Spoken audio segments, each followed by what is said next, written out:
A Midnight Rainbow, informational fiction.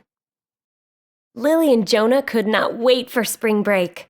All week they talked about their trip. In a few days, they would arrive in Alaska to see the Northern Lights, a natural display of glowing colors in the night sky.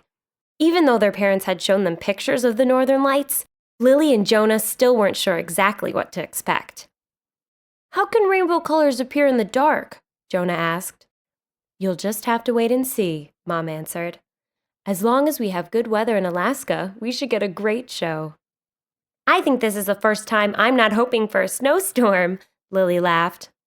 "That's why we're going in March," Dad said. "It's not summer yet, so the sky still gets dark enough for us to see the Northern Lights. However, it won't be as cold and snowy as it would be in the winter." That weekend, the family flew to Fairbanks, Alaska. There was some winter snow still on the ground, but skies were clear. Even in March, it felt cold to Lily and Jonah, especially at night. They wore winter coats and sipped hot chocolate as they waited and waited for the Northern Lights. It was almost midnight when a faint glow appeared where the land met the sky. Slowly, the light grew and rose higher. It seemed to float right above the trees.